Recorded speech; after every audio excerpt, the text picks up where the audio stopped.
Welcome to Collections of Cinema. Hey, hello everybody. Welcome back to a new episode of Collections of Cinema with me, Wicked, Loser. and this guy, Danny. Hello. Don't confuse her with a man because of her colored hair, which is very masculine looking. What? Yeah. My purple hair is Yeah. masculine? It's a very masculine color. The thing is, if she wouldn't shave, she would totally look like a wood chipper. Like a lumberjack. A lumberjack. If I wouldn't shave, as if I already shaved my face or something? Is that what you're implying? Yeah, if you wouldn't shave for a day, you would look like a lumberjack. A jack lumber. I'm just going to make lots of noise now just to annoy you. Stop it. Okay. So today is a fun episode because we're talking about a classic comedy. And when I say classic comedy, I'm pretty sure a classic comedy at this point. I guess so, but I remember you saying you didn't like that movie. Really? Yeah. Okay, let's... Not recently, but Okay. a while ago. Anyways, it is Knocked number... Up, 88. 88. Knocked Up. Knocked Up. And in German it's called... Beim ersten Mal. Beim ersten Mal. Beim ersten Mal, which translates at the first time, or basically referring to having sex at the first time and Getting pregnant at the first time. That's hence the low number. Yeah. Okay, let's get into the movie. I got some numbers here. So the movie was directed and written and produced by Judd Apatow. He had a budget of $25 million, which is pretty substantial. Mm-hmm. But the box office made $219.9 million. Whoa. So he made a shit ton of money with that movie. But Wow. again, that came out in 2007, and it was still the time where those kind of sex comedies... Yeah. And he was booming, I feel like, at that. But Judd Apatow was really, really big at that time. Yeah, like sure. People, I feel like that's when people really started to know who he was. Like his name. Yeah, I mean, meant something. The 40-Year-Old Virgin, 2005. I mean, that was basically his massive first hit. Yeah. And Was then that his first? Nah, it's not his first, but he did a show and he did. Nah, but I mean, movie that boomed. I mean, kind of. That was his first massive movie that kind of brought him into the realm of comedy directors, kind of, yeah. Funny People, This Is 40, which is the the sequel to Knocked Up, Trainwreck, yeah. Trainwreck is great. But we'll go into that other stuff. So yeah, let's talk about the movie quick, or the plot of the movie. So Katherine Heigl, say what you will about Katherine Heigl. Allison, yes. Yeah. She lives in the pool house, I guess, of her sister's place. Yeah, Leslie Mann. Leslie Mann, who is married to Judd Apatow, whose kids are both in it, which I always love. They're actual children. And Paul Rudd is the husband. The husband. And she's, I don't know, I wouldn't say down on her luck, but I don't know if it's ever really stated why she lives there. Because she has a good job. Yeah, that's right where she levels up. So she started a low job as I think she's working assistant for producer or something at E, like a television network, and at the beginning of the movie, she basically started finally to rank up. Where they want her to do on-screen stuff. So she was basically just because of that, she had the low-end job, and that's why she couldn't afford. And that actually, a good segue, leads into kind of the whole plot of the movie, is that she gets the promotion, and her sister go out to a club to celebrate, where they meet Ben. Seth Rogen's character, and his friends, who my favorite is... Jason Segel, Jay Baruchel, Jonah Hill, Martin Starr. They have a great dynamic, the four of them or five of them. Yeah. And so they're also at the club, and they kind of meet each other, and they all get drunk. And Katherine Heigl, Allison, hooks up with Ben that night, very drunk. And due to some confusion because he wanted to put on condom, and then she said to him he was taking a really long time to put it on, and she said, "Oh, just do it already," which he thought that just put it in already and fuck me.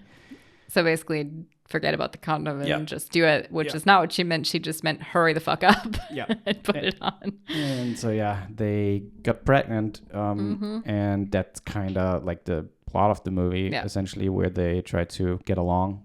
Yeah. Essentially. And I mean, they lose contact for the 8 weeks before she finds out that she's pregnant. And because they went to breakfast the next morning and it was super awkward, and she was like, wow, this guy is like a total idiot. Loser and idiot, and, doesn't have a job, and she's just, and she's kind of starting her career. And so there wasn't really a second thought to, let's do this again sometime. And then 8 weeks later, she contacts him, and it's basically, like you said, them trying to see if they could be something for the sake of the pregnancy, because she decides that she wants to keep it. Fun fact, Anne Hathaway was originally cast in the role of Allison. That would have been great. But she dropped out due to creative reasons with Apatow, because Apatow wanted to use real footage of a woman giving birth. And she disagreed with that. Jennifer Love That's Hewitt, why she backed out. Kate Bosworth auditioned for the part. But Katherine Heigl was so big at that point. I mean, Katherine everybody Heigl knew her from Grey's Anatomy. Christina and it was Aguilera a good also was. What? Yeah, she was a contender for the main role as well, but she decided to turn it down. It was good. I feel like Katherine Heigl's good in that role. Like, it works for her. I have problems with Katherine Heigl. I think a lot of people do.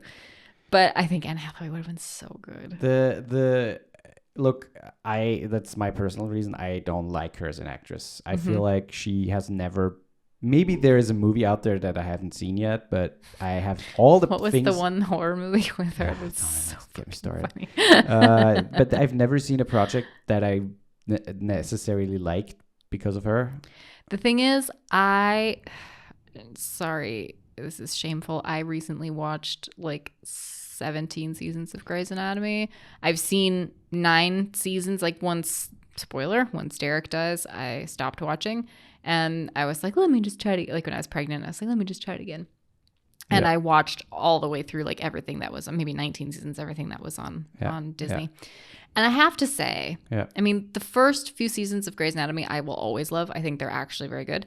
And I like her in that. I really like her up to a point. At some point, her character just gets written super poorly, and she's unbearable. But the first, 2 seasons with her in it, I think she's really good. She does a great job. I've not seen that, so I can't really say. Also, but I haven't seen many movies. It's an ensemble cast, so it's the same with that movie. It's an ensemble cast, a lot of characters, so it's bearable. Yeah. I'm not bothered by her in this movie. No, me neither. But I feel like she doesn't add anything to the role, and she is just there, sake of having her disagree. There. That's just my opinion. I don't like her in that role, and I feel like that movie could be so much better if they would have gotten, like, Leslie Mann, for example, is fucking amazing. She's so fun. She's always funny though. And compared to her, she just stinks. I'm sorry. That's my opinion. Leslie Mann is. I feel like Katherine Heigl's not like the comedy type. She's more, maybe like rom-com type of that time. So she's not really like the slapstick type. Yeah. But maybe that's kind of why it works for me, because her character is not supposed to be that. Yeah, I don't know. But I don't know. It's It is what it is. Hysterical. Look, I have my problems with the movie, but rewatching it now, having a kid, actually made me kind of appreciate the movie, because you can see that Judd Apatow wrote a lot of his experiences with having a kid in that, and you can see it because it's written very realistically. Also, when Seth Rogen is playing fetch with their daughter, it's so funny. And it's just, I don't know. And Judd Apatow did a lot. Like when he writes something, he puts a lot of his experiences of his life in there, and you can feel it in almost all of his movies. And especially when they revolve around kids, he does, in this movie especially, he does a really good job of I feel like he just let his girls just talk, especially the older. Iris is the older one, right? Yeah. That he just kind of let her vamp a little bit in certain scenes and just picked what he thought was best because it doesn't feel written. It doesn't feel like something it's very an natural. adult would write for a kid. It feels like something a kid would write for a kid. No, it's very and it natural. works really well. And I feel like, exactly, when they sit at the table and she's in the talking house about what she thinks, where she thinks babies come right, from. that, and you So know, funny. and all the actors just, laugh and just go with it and play off of it, and it's really funny. Yeah. I just lost. I wanted Lost to. your train of thought. I wanted to speak about something else, but let's talk about the support cast because yes, I think that is also something that kind of shines in the movie. What is the Asian woman? What is her name? The actress. She's so funny. Charlene Yai or Yi or whatever. She is so fucking funny. She has very Martin few Starr's girlfriend in the movie. very few moments, but she's so fun. Like when you first like meet her when she's talking, it's hilarious. Oh my lord! Also, the way that she Segel. laughs, and Jason Segel's just Jason Segel. He's Jonah Hill brilliant. Is always funny. And the fun thing is, all of the support, like all of his friends, Ben's friends, the actors' names are the characters' names, which I think is kind of fun. Yeah. And it's kind of funny because they live all together, and the reason is because they have a business. That's at least what they say. And their business is a website where you can go on to look up sex scenes or scenes where boobs. It's mostly boobs, but nudity. Full frontal nudity of actresses, and then like if you're wondering, like if you're watching a movie when somebody's boobs, when you can see boobs, you just look it up on their website. It tells you exactly the minute and the second. It's really funny. Also, I mean, there's a lot of fun cameos as well. Bill Hader has a fun cameo as an editor in the television show. And Kristen Wiig has a really fun role as like the co-producer or something on the show, and she's very passive against Katherine Heigl's character, which is really funny. I just read a trivia thing. Yeah. Virtually all of Judd Apatow's daughter's conversations were improvised. It made the family dynamic seem more realistic. Yeah. You can totally tell. Yeah. You can totally tell. That's also, sorry, I'm just going through some trivia because I think it's funny. Jonah Hill, at one point in the movie when they're in the hospital, he like really wants to get out of there. He's like, I don't like being in here. I don't like this. He actually has that phobia. Okay. Which is also kind of fun. Yeah, it's really funny. He's like, somewhere in this hospital, there's a room where they pile up dead bodies. No, it's called nosocomophobia. Yeah. I said there. It's a fear of hospitals. Yeah. I actually really like the movie now. The thing is, I never really disliked it, but it was from that era and genre of movies. It was not my favorite, but having a kid now and going through all the process, I feel like I kind of appreciate it more because it seems very realistic in a lot of ways. Even the birth scene kind of seems very realistic in ways. Not all of it, obviously, but some parts. But I have to say the sequel or the spin-off sequel, This Is 40, is in my opinion it better. Much better. Yeah, I agree. Because it focuses on the better part of that movie, and the better part is subsequently just the relationship between Paul Rudd's and Leslie Mann's character. Yeah. And how they handle, because you can see it already in a lot of scenes how they have problems in the relationship, and they face a couple of problems and they go through a lot of hurdles, but in the end they come together again. And there's so much more material in there. You can already feel it in the movie, like you want to see more of them. And then there is this movie, This Is 40, which is, I feel like, a much better movie than Knocked Up. Did Judd Apatow do I Love You Man? No. Okay. Just simply because for those who don't know that movie, it's Paul Rudd and Jason Segel, and they have like the best bromance chemistry ever. Yeah. So the spin-off came out in 2011, so 4 years later, and called This Is 40 because I think Paul Rudd is turning 40 in the movie. And 2021, Apatow announced that he's in early development of writing a third movie, so called This Is 50, so 10 years later. So I really hope that this is coming out at some point soon because I really want to see them again, those characters, and also their dynamic. The kids grew older, so he can use them again, but this time Iris is already over 18, I think. So it's going to be a very fun, cool dynamic, I feel like. So some people probably know this, but there might be some that don't know it, which I find funny. So that's a fun fact. So this is the film debut of Ken Jeong.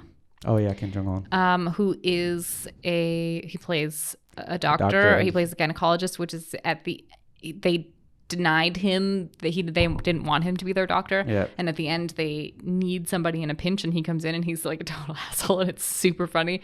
But the fun fact for those who don't know is that Ken Jeong is actually a doctor. I think a general practitioner. Is that right?